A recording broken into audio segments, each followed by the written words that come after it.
I appreciate the invitation to come and present to you today a case for life. I want to do a straw poll here. I want you to raise your hand if you think that horse collar tackling should be legal in the NFL. I've got about 4 people who think horse... Now, how What many is it? now? Yeah. Yeah, what is it? Val looks really confused. How many of you have no idea what horse collar tackling is? More of you, okay. Horse collar tackling, can I get someone to help me demonstrate here? I'm not going to tackle you. You want to come in? Let's go. Okay, can you hear me okay? Okay. Come on up. Oh, good. Oh, okay. Okay, so horse collar tackling is when you're behind a guy who's running the ball, and you just grab him like this, and you pull him back or to the side.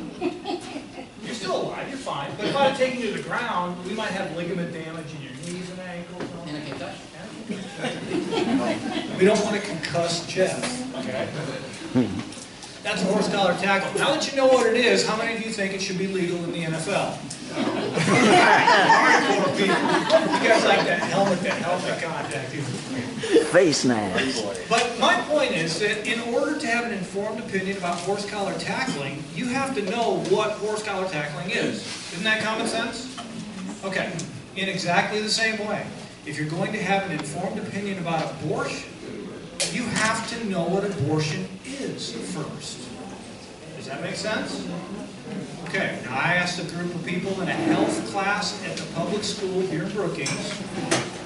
I asked about 30 high schoolers that, and they all nodded their heads. Of course, you'd have to know what abortion is to have an abortion. Well, I would say that in order to know what abortion is, you'd have to know, 1, what is the unborn? And 2, what happens to the unborn during an abortion?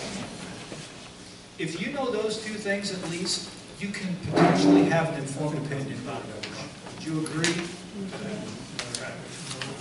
So we are going to work on having such an informed opinion today. I'm going to present an argument for the pro-life position, and it's going to be for those of you to consider your own position on abortion. Should you be pro-life or pro-choice? And if you are pro-life, or end up pro-life by the end of my little talk here, how can you make a case for life to someone else to be convinced who doesn't already believe your position? Can you make a convincing case from science and philosophy for those things? Because now, as Christians, we can quote scriptures about this sort of thing. I am fearfully and wonderfully made. God knit us together in our mother's womb, Psalm 139. We can quote scripture about being made in God's image. But the people that we talk to don't necessarily believe scripture is true. So how can you make a case from something that they do believe in, science, philosophy, common sense, moral intuitions? Can we make a case from those things that they already believe in for the pro-life position? And I'm telling you the answer is very much yes. We can make a very convincing case. And I'm going to show you that today. Now, do you know what the 3 most important words for the pro-life apologist are? The 3 most important words of the pro-life apologist are syllogism, syllogism, syllogism. Now, that's kind of like saying horse collar tackling. What in the world is a syllogism, Pastor Jim? It is a type of argument. It's a valid deductive syllogism.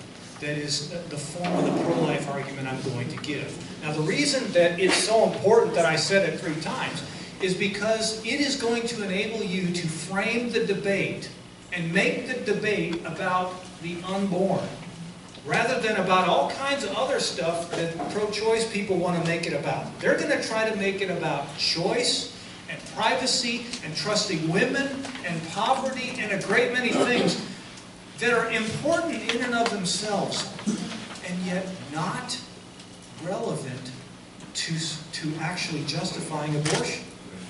Their arguments based on those things don't justify abortions. I'm going to show you why, and I'm going to show you how to help them see why.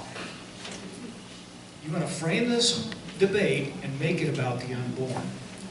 So, this will help keep everything really clear. So here is the pro-life syllogism. Here's the argument that I want to teach you to make, and commit it to memory, okay? The first premise, that's P1 there on your sheet. And did everybody get a sheet, by the way? If you didn't, we'll make sure that you do get them. Raise your hand if you do not have something called Making a Case for Life on Hospital Turf. We'll make sure you get that, okay? Got a couple people don't have them. Okay? Okay, so where it says P1, premise 1, it is wrong to intentionally kill an innocent human being. Premise 2, abortion intentionally kills an innocent human being. Conclusion, therefore abortion is wrong. Now I want you to notice, first of all, which of these two premises do you think is most likely to be attacked by a pro-choice person? 2, very clearly, very good. 1 isn't controversial. Everybody can look at that and say, oh, of course it's wrong to intentionally kill an innocent human being. Pro-choicers are going to agree with that. What they're not going to agree with is that abortion intentionally kills an innocent human being. They're going to try to wiggle out of it by saying the unborn aren't human, they're blobs of tissue. Or they'll say they're humans but not persons. Or they'll say it doesn't kill them. It's like removing the woman's appendix or something, a part of her body. They will try to get out of that in one form or another. Okay, so that's the one we're going to have to focus on supporting here today. Okay? Something else I want you to notice about this is that the thing about valid deductive syllogisms is this. If premise 1 is true and premise 2 is true, you can't escape the conclusion. You can't say yes to premises 1 and 2 and say no to the conclusion, because you'd be unreasonable, illogical, you wouldn't be following the logic.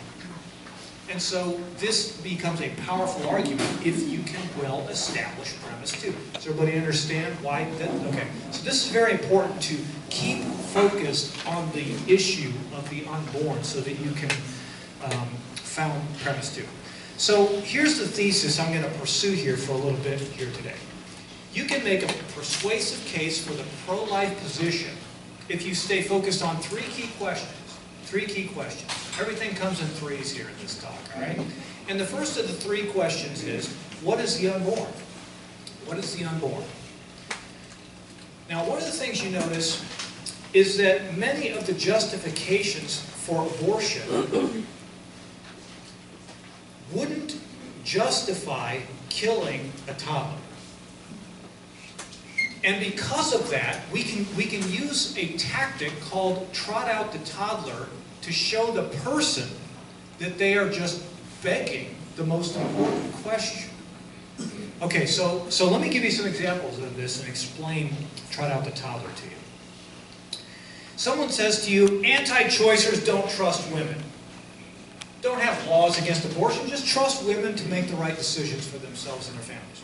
And you say, okay, well, I've got a 2-year-old toddler, little girl right here. Should we just trust parents not to abuse her, to rough her up and punch her? Or should we have laws against child abuse? And the person would say, of course you should have laws against child abuse, but that's not the same thing at all. Oh, why isn't it? Because that's a person. Ah, so you're assuming that the unborn are not human. Do you see how that worked? You just exposed the fact that they are assuming the unborn aren't human. And that's the very thing at issue. Pro-lifers say the unborn is a fully human person. Pro-choicers typically are saying they're not. You can't just have an argument that assumes your position is true. You have to prove your position. You have to prove the unborn are not human persons. Does that make sense? So you can't just let them get away with just kind of glossing over the main issue. In logic, we call that begging the question. They're committing a logical fallacy by not dealing with the very question at issue. Trot out the toddler exposes begging the question and gets you back onto premise 2. What is the unborn? It gets you back onto the issue you need to be talking about. But it still deals with their objection. You're not just talking past them. You deal with the objection and get back to the unborn. Another example of this. Anti-choicers want to force poor women to bring another child into the world. So they're going to stay locked in poverty because they've got another costly mouth to feed. Every time I'm in a popcorn line at the theater, about to pay for my kids' snacks before we go in and see, say, The Last Jedi or something, I tell them, you're expensive to maintain. I just do that. I just want them to know that they are. Now, one of these days, if I'm a really good father, I'm going to say, but you're worth every penny. But they don't need it. Yeah. But yes, children are expensive to maintain. But somebody says to you, it'll keep women locked in poverty unless they have this choice to abort. You say, well, okay, if someone has a little 2-year-old girl, is it okay to kill her to free up some money to get out of poverty? Of course not, but that's different. Oh, why? Because she's a human person. Ah, so you're assuming that the unborn are not human. You've trotted out the toddler, exposed their concealed assumption, and you've gotten back onto the issue, what is the unborn? You can use this with all sorts of different arguments. Abortion is needed to prevent child abuse. Oh, well, can we kill a 2-year-old girl so that she won't be abused as a 5-year-old? Of course not. Abortion allows women freedom to pursue careers. This is a version of the social justice argument. I would argue it's the most frequently, I think it's the most powerful reason people are pro-choice today. Is they think that abortion choice is necessary for women to have equal access to career, educational opportunities, and money and that sort of thing. So what do you say to that kind of argument? Well, you trot out the toddler. Can we kill a 2-year-old to secure educational or career opportunities for the mother? Of course not. You're exposing their hidden assumption that the unborn are not human. Does that make sense? Any questions about that? That's a very important tactic. Okay. Greg Kokel once said, if the unborn are not human, no justification for abortion is necessary. But if the unborn are human, no justification for abortion is sufficient. So, what we've just shown you is a negative tactic. Trot out the toddler does not establish that the unborn are human persons. It just exposes the other side begging the question with their arguments. Would you like to know some evidence that the unborn are fully human persons? Okay, here's the claim we're going to support. We have scientific support that the unborn are distinct, living, and whole human beings. Distinct in that the unborn are not organs of their mother's bodies. They are not like a liver. Okay? That is, you know, if you do a genetic test and it's the exact genetic code of the mother, right? The unborn have their own distinct genetic code. Distinct from the mother. A distinct human being from the very moment of conception. They are living in that they're not dead. Living things replicate. Cells divide and multiply, and then you end up having a growing organism.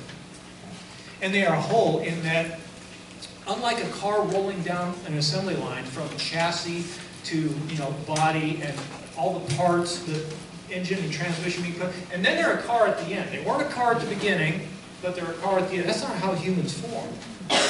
Humans, once that genetic code is in place and once fertilization takes place, they direct their own process of growth from within.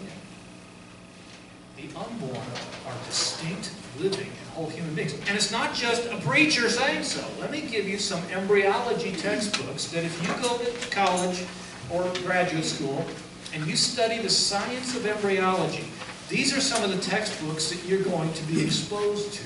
These aren't pro-life authors or pro-life texts or whatever. These are just textbooks used in embryology. And these are what they say. Here's what they say about the unborn. This first one's from the Developing Human Clinically Oriented Embryology by Keith Moore and TVN Prasad. A zygote is the beginning of a new human being. Human development begins at fertilization. You're going to see that word in all three of these quotes, at fertilization. The process during which a male gamete or sperm unites with a female gamete or oocyte to form a single-cell called a zygote. This highly specialized totipotent cell marks the beginning of each of us as a unique individual. Now, it's not just one embryology textbook that says this, because sometimes we're told by the pro-choicers, oh, it's such a huge debate over when life begins, nobody really knows. In fact, the Supreme Court decision, Roe v. Wade, says that in it, that it's this big debatable thing. Well, no, here are two more examples of embryology texts that say the same thing.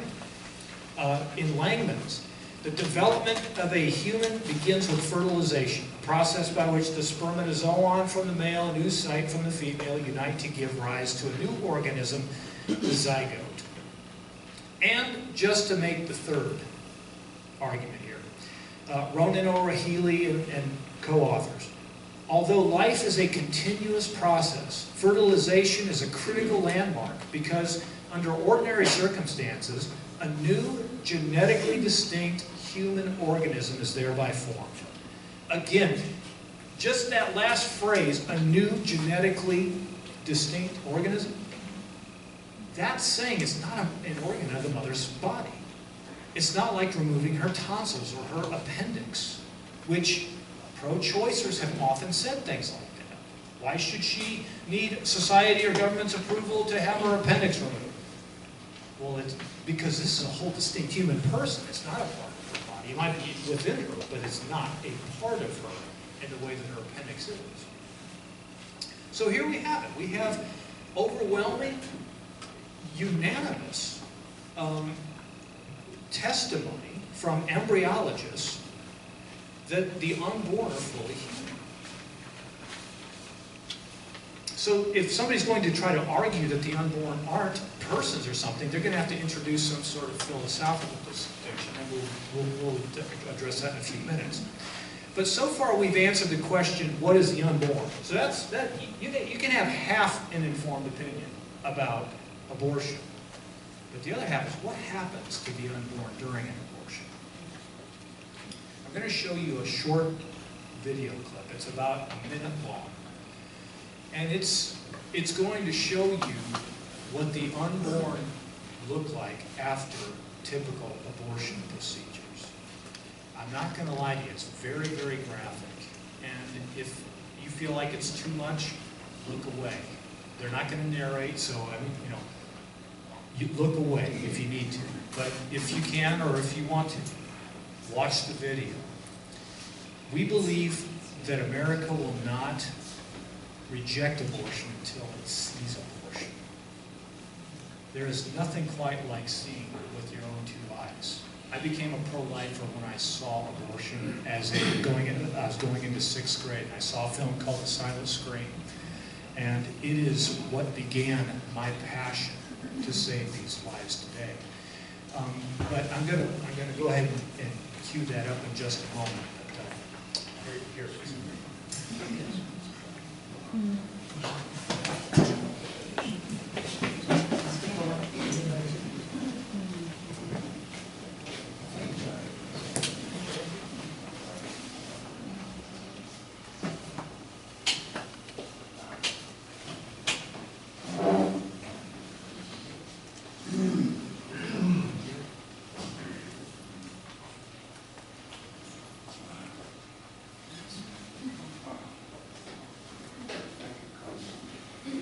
No sound.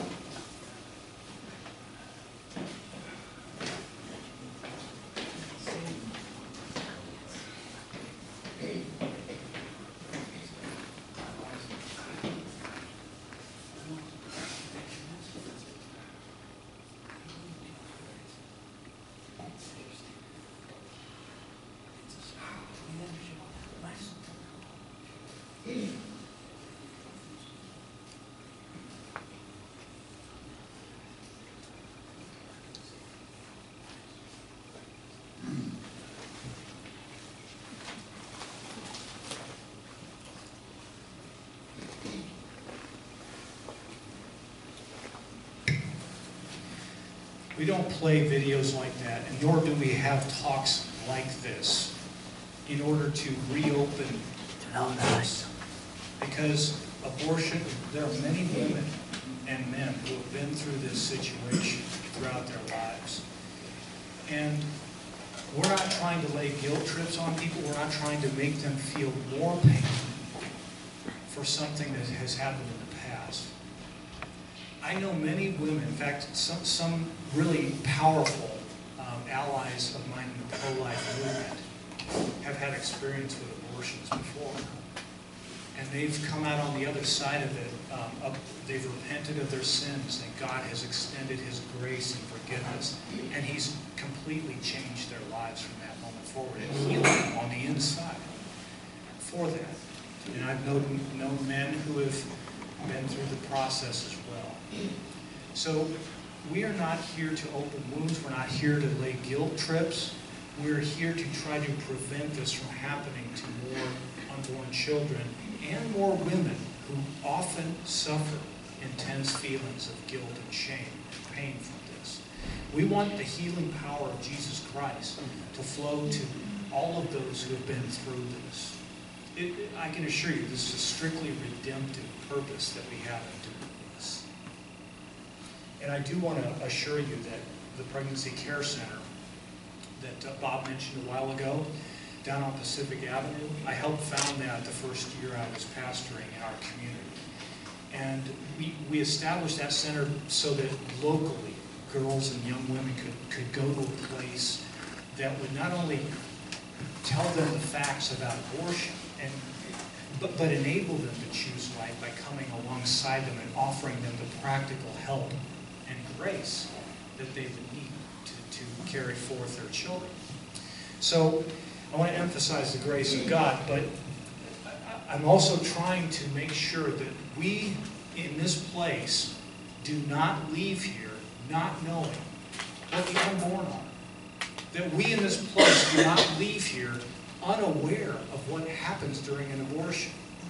Now I'm going to go ahead and support that point, that second point about what happens to the unborn during an abortion. This time not from pro-lifers, but from pro-choice people, doctors, Planned Parenthood personnel, feminists who defend abortion. They admit some of what we have just said about abortion. And I want to show that to you, because hostile testimony has powerful evidential value. Okay? Dr. Warren Hearn authored the book called Abortion Practice. It's kind of the how-to do abortion textbook. And of course, he's done many, many abortions. And he said this. He said, we have reached a point in this particular technology, D&E, that's dilation and extraction abortion, where there's no possibility of denying an act of destruction. It is before one's eyes. The sensations of dismemberment flow through the forceps like an electric current. Again, hostile testimony about what happens to the unborn during an abortion. Ronald Dworkin wrote a book called Life's Dominion. He's a pro-choice author. And he said, abortion deliberately kills a developing embryo and is a choice for death. Faye Waddleton was once the president of Planned Parenthood.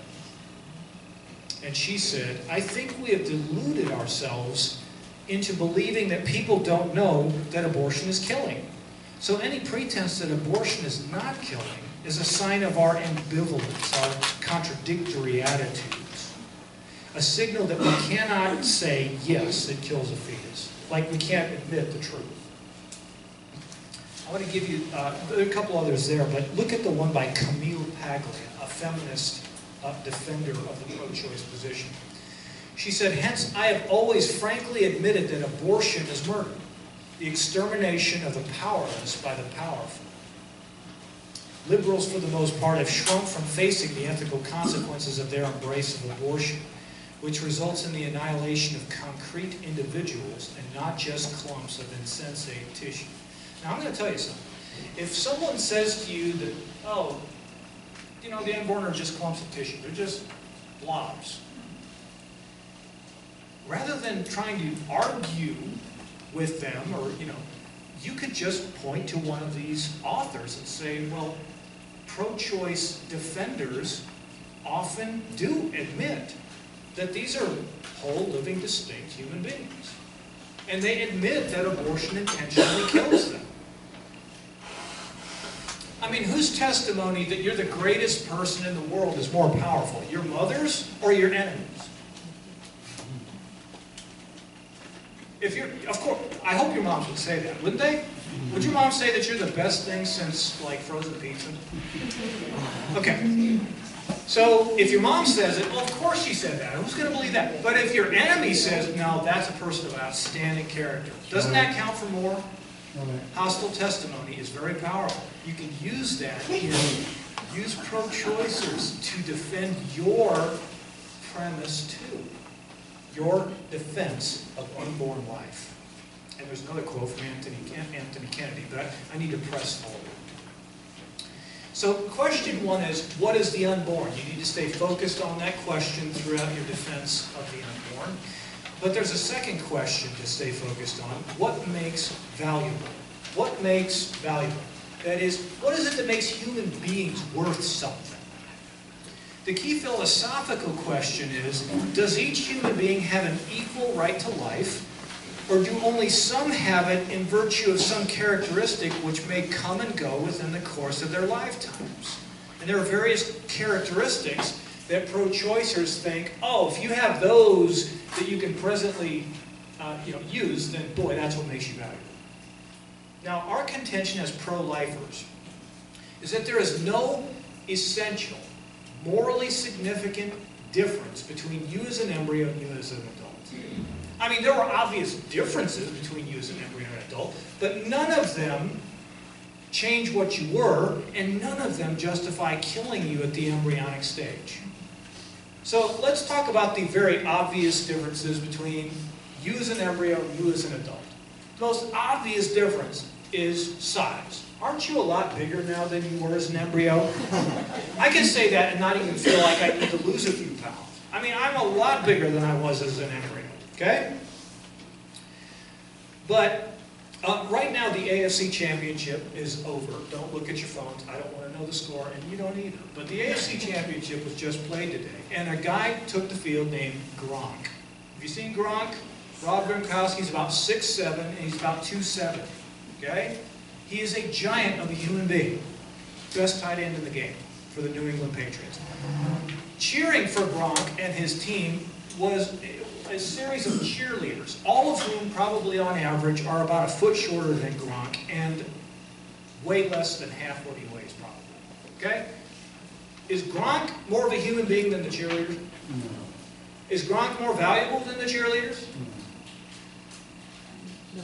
No, of course not. So, value does not depend on size, okay? Okay, what other differences are there between the embryo and the adult? How about level of development? Obviously, you are much more developed now than you were as an embryo. But a 6-month-old infant is much less developed than a teenager.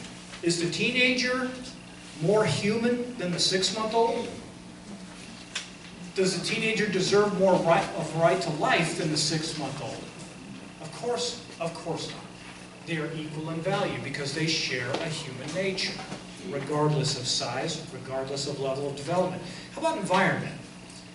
Embryos have a unique little place to live, their mother's womb, right?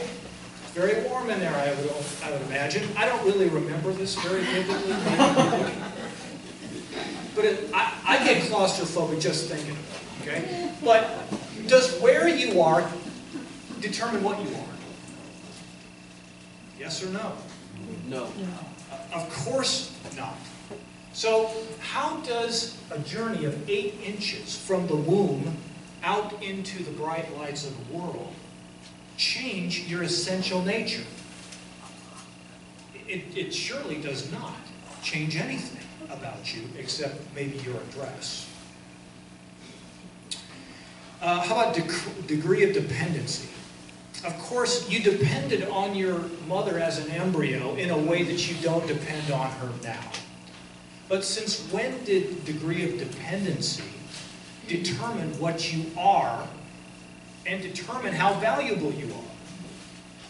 There are a lot of people who are dependent on insulin, right? Diabetics, they're dependent on insulin. Are they less human than the rest of us? Should they have fewer rights than the rest of us? If you're dependent on chemotherapy or a lung machine, or if you're dependent on any kind of medication or medical treatment at all, are you somehow less human than those who are without those things? Surely not.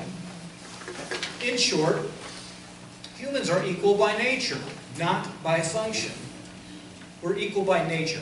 This is a philosophical view called the substance view of persons. The substance view of persons. And it simply says that from conception through death, you remain the same entity. Your identity doesn't change. Your cells might change. Some cells die, others replace them. Your size changes, level of development, all those things change, but your identity doesn't. Your essential nature doesn't. And it's your essential nature that makes you human and therefore makes you valuable. Now, Christians add something to that. We add a foundation to that.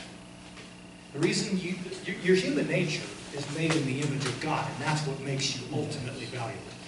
But you don't have to make that argument to the pro-choicer. If the pro-choice person assumes that adults are valuable and should be protected by law, that's your common ground. They might have no foundation for it in some secular system. But you're not arguing foundations. You're appealing to common ground at this point. You think you're valuable, I think I'm valuable. We can agree on that. There is no essential difference between you now and you as an embryo. You see how that works? This is a common ground argument. Okay. Because the other side, pro-choicers, don't think the substance view of persons is true. Typically, they embrace the functional view of personhood, which says that if you have the present ability to do X, Y, and Z, then you're a person. You can be a human and not be a person. But what's X, Y, and Z? Well, typically they think the criteria of personhood, things you got to be able to do to be a person, are reason, desire, will something freely, feel pain, be self-conscious. Those are typical, that's a typical list of criteria for personhood that pro-choice functionalists give. Do you know what the problem with that view is?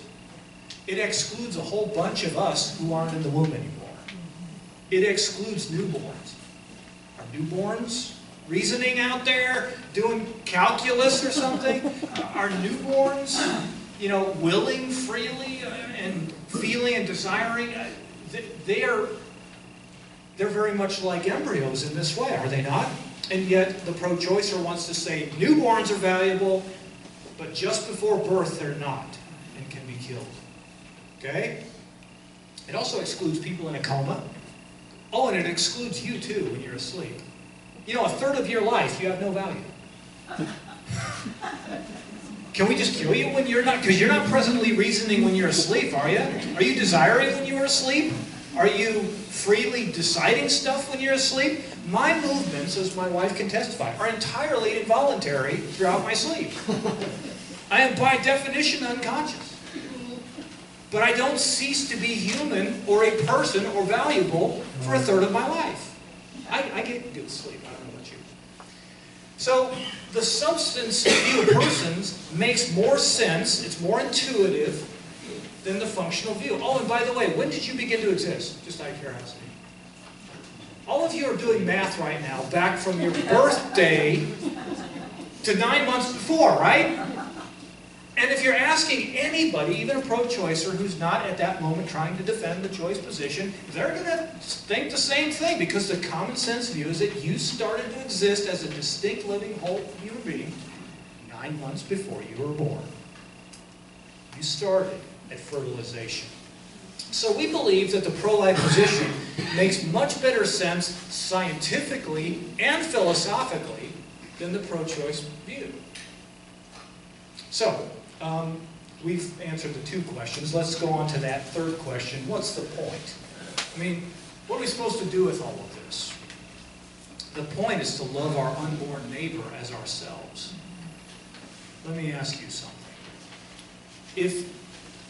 If you were a part of a group of people that was not protected by law, that people could kill, torture, and discard at will.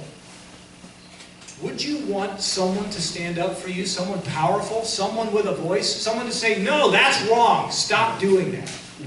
Would you want that or wouldn't you? Of course you would. Love your neighbor as yourself. Do unto others as they would do as you would have them do unto you.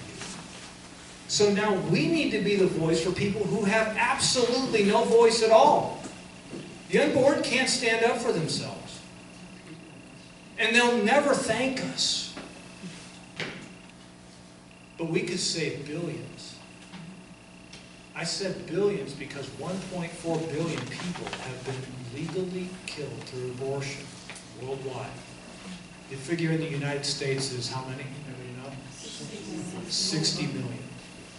But I think it really helps to think outside of the U.S. and think 1.4 billion of a population between 6 and 7 billion worldwide. This is truly the human rights crisis of our age. And something has to be done about it. And what am I asking you to do? Well, of course, I've tried to equip you to make the case with these facts. You can make this case, by the way. You don't need a whole 45 minutes or however long I've been going on and on here today. You can do it in like a minute. There's a pro-life 1-minute soundbite in the middle of your page right there.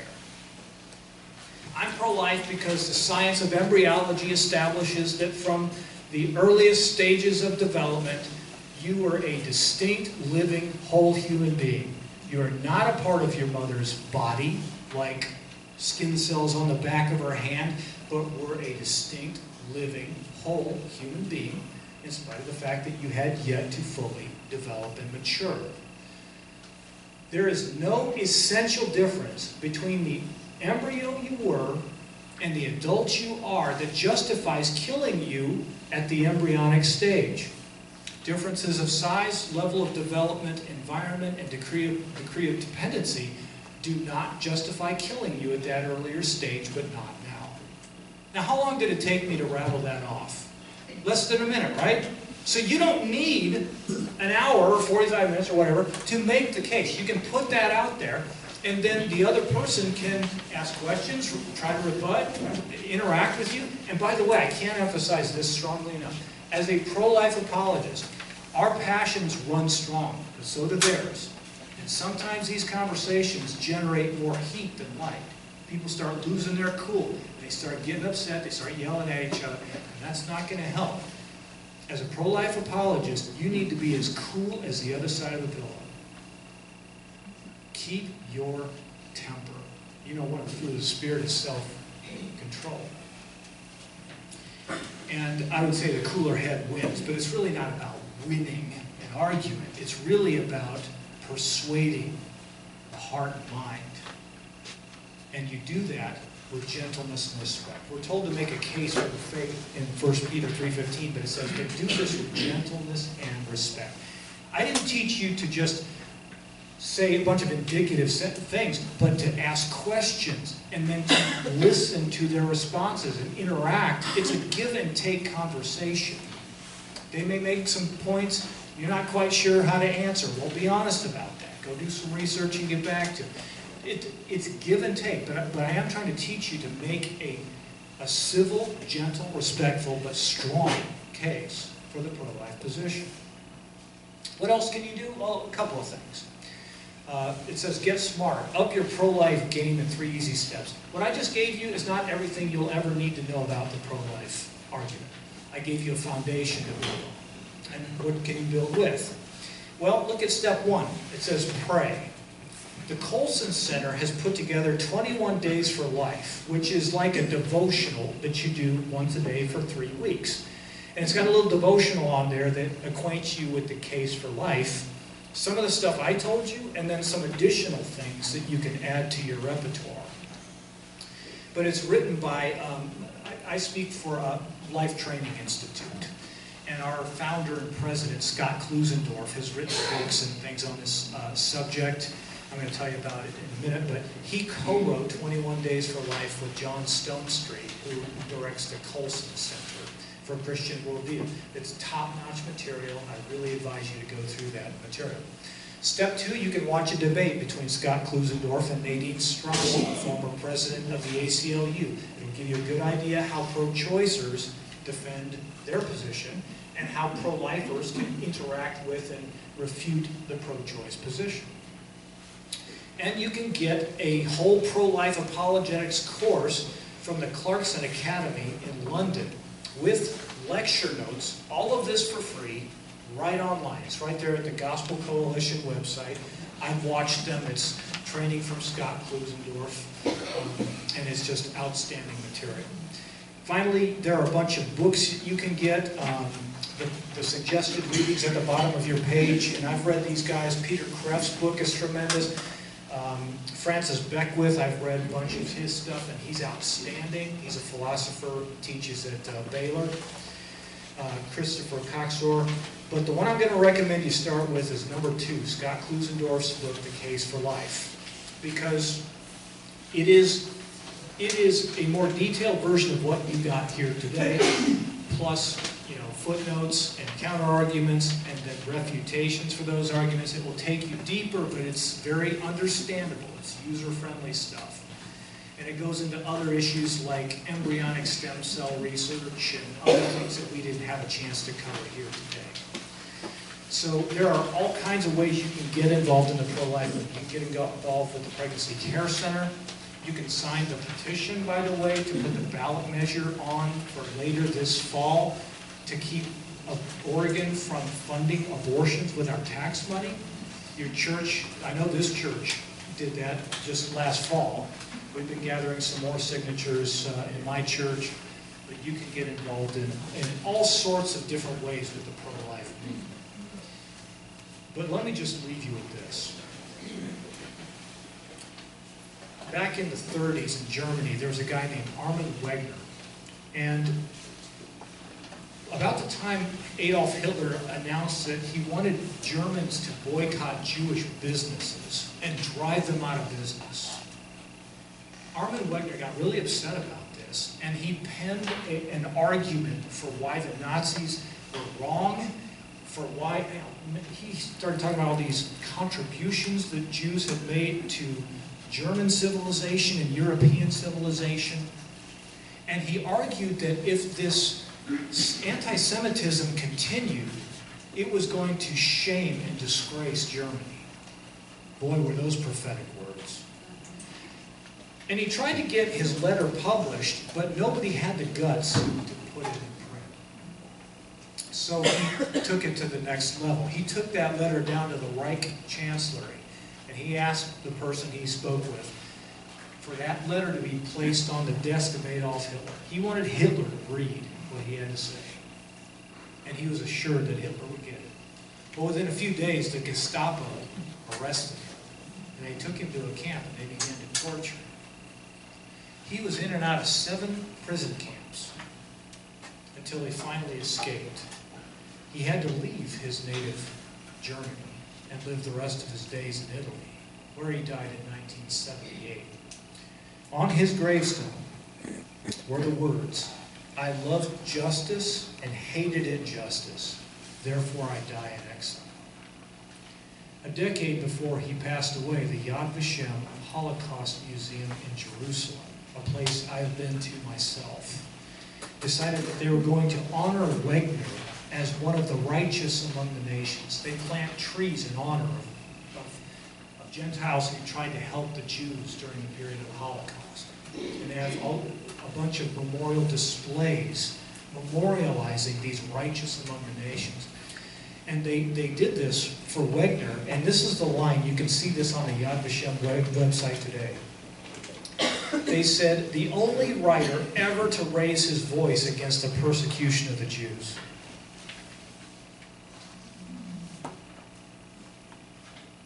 I just don't, let me put it this way. I suppose that he was considered a traitor, a turncoat, not a good German, by his countrymen who tortured him and arrested him. But how has history judged Wegner, positively or negatively? Overwhelmingly positively. So I ask you this, as a pro-lifer. Is any amount of name-calling directed against you enough to stop you?